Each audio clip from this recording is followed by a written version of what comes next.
Okay વિદ્યાર્થી મિત્રો નમસ્કાર. ફરી પાછા નવા દાખલા સાથે મનીષ વિંજોડિયા આપની સમક્ષ હાજર થયો છે. મિત્રો વિદ્યાર્થી મિત્રો, તમારા માટે નવી નવી ટ્રીક, નવા નવા પ્રયોગો અને નવા નવા દાખલા સાથે મનીષ વિંજોડિયા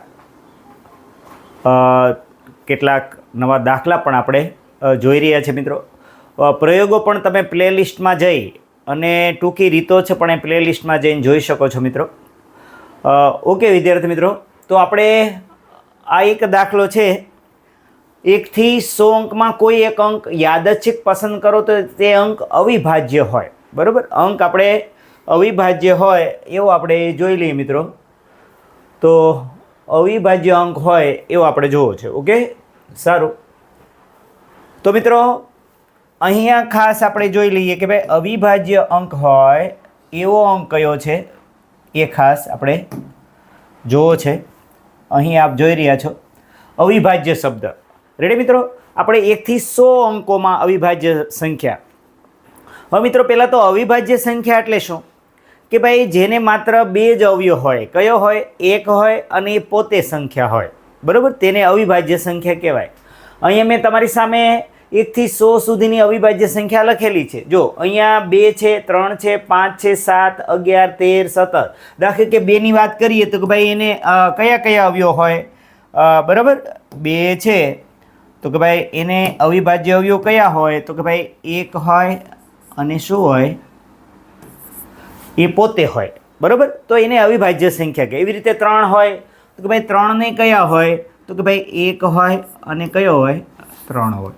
એટલે કે ટૂંકમાં જે આ બધા અંકો લખ્યા છે 2, 3, 5, 7, બરાબર, 11, 13, 17, 19, 23, 29, 31, 37, 41, 43, 48, 59, 60, 61, 67, 71, 73, 79, 83 અને 89 અને 97. બરાબર, એટલે ટૂંકમાં 1 થી 100 વચ્ચે આવતી કુલ કેટલી સંખ્યા છે એ પણ ગણી લો. 1, 2, 3, 4, 5, 6, 7, 8, 9, 10. 1, 2, 3, 4, 5, 6, 7, 8, 9, 10, 11, 12, 13, 14, 15, 16, 17, 18, 19, 20, 21, 22, 23, 24 અને 25 હોય. કેટલી હોય? 25. એટલે એણે શું કીધું છે કે ભાઈ 1 થી 100 અંકોમાં કોઈ અંક યાદચ્છિક રીતે પસંદ કરતા તે અંક અવિભાજ્ય હોય. બરાબર, સારું મિત્રો, જોઈએ આપણે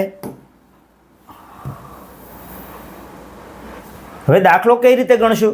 તો કે ભાઈ એમ કહે છે અહીંયા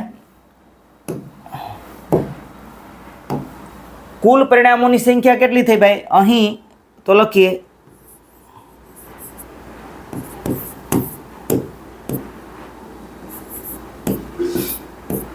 કુલ પરિણામો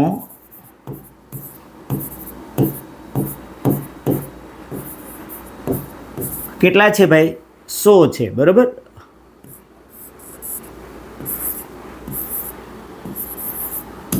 રેડી મિત્રો? એટલે કે ભાઈ સંભાવનાના સૂત્ર પ્રમાણે છેદમાં કુલ આવશે. કુલ પરિણામો એ આપ સૌને ખ્યાલ છે.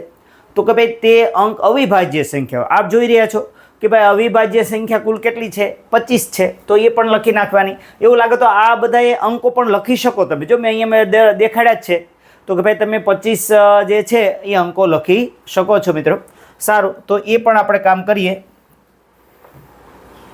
ઓકે, એક એરો લઈ લઈએ મિત્રો.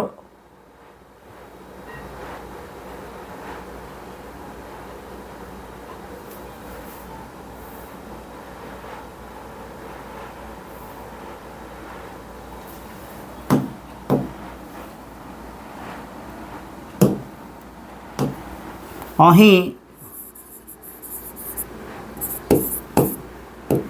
બરાબર સાનુકૂળ, બરાબર, સાનુકૂળ પરિણામોની સંખ્યા કેટલી છે? 25. એ તમે બધા અંકો લખી શકો. અહીં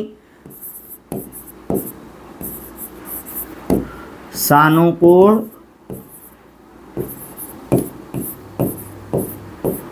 પરિણામોની સંખ્યા કેટલી છે મિત્રો? 25 છે. રેડી મિત્રો? તો આપણે સૂત્ર પ્રમાણે આપ સૌને ખ્યાલ છે કે ભાઈ શું કરી શકીએ આમાં? તો કે ભાઈ P ઓફ A બરાબર ઓકે પી ઓફ એ બરાબર, હવે લઈ લઈએ પાછો વ્હાઇટ કલર, કે ભાઈ પી ઓફ એ બરાબર, જો ઉપર આવશે સાનુકૂળ પરિણામોની સંખ્યા છેદમાં કુલ પરિણામો, એટલે ઉપર આવશે 25 છેદમાં 100, એટલે કે ભાઈ કુલ પરિણામો છેદમાં ઉપર 25 ચોકોને કેટલા આવશે 100, એટલે જવાબ તમારો છેદમાં 4 ગયા, એટલે 1/4. તેથી પી ઓફ એ બરાબર કેટલા આવ્યા 1/4. બરાબર. હવે આને આપણે શેમાં મૂકી દઈએ? બોક્સમાં મૂકી દઈએ ભાઈ. ઓકે, બોક્સનો કલર આપણે રાખી દઈએ. બરાબર. ઓકે, ગ્રીન રાખી દઈએ. બરાબર. તો આ રીતે 1/4 એવો જવાબ આવે છે મિત્રો. હવે આપણે અવિભાજ્ય સંખ્યાનો ખાસ ખ્યાલ મેળવી લેવાનો રહેશે મિત્રો. જે આ કુલ 25 હોય, બરાબર, એમાં 1 થી 50 વચ્ચે કેટલી આવે એ પણ આપણને ખબર હોવી જોઈએ. બરાબર, 1 થી 50 વચ્ચે કેટલી આવે અવિભાજ્ય સંખ્યા એ ગણી લો.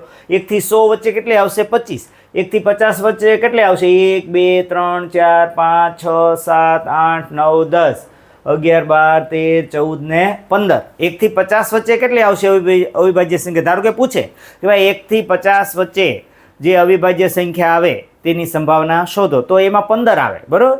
અને પછી 51 થી 100 વચ્ચે કેટલી આવશે 10, અને ટોટલ કેટલા થઈ ગયા 25. એ પણ આપણને ખ્યાલ હોવો જોઈશે. રેડી. અવિભાજ્ય સંખ્યાનો ખાસ ખ્યાલ મેળવી લો એ માટે મિત્રો આ દાખલો તમારી સામે રજૂ કર્યો છે. અવિભાજ્ય સંખ્યા એટલે ખાસ સમજી લો જે સંખ્યાને માત્ર 2 જ અવયવ હોય. કયા કયા હોય? 1 હોય અને એ પોતે સંખ્યા હોય. રેડી મિત્રો. તો એ ખાસ, કારણ કે આ ટેક્સ્ટ બુક આધારિત દાખલો છે એટલે આનું મૂલ્ય આપણે સમજી લેવાનું. ઓકે મિત્રો, ખાસ યાદીમાં લઈ. ઓકે મિત્રો, તો એક સુંદર મજાના વાક્ય સાથે, मुश्किल नहीं है कुछ दुनिया में, मुश्किल नहीं है कुछ दुनिया में, तू ज़रा हिम्मत तो कर, हर ख्वाब बदल जाएंगे हकीकत में, તું જરા કોશિશ તો કર, જરા કોશિશ તો કર. ઓકે મિત્રો, થેન્ક યુ. મનીષ વિંજોડે નમસ્કાર. ફરી પાછા નવા દાખલા સાથે મળશું.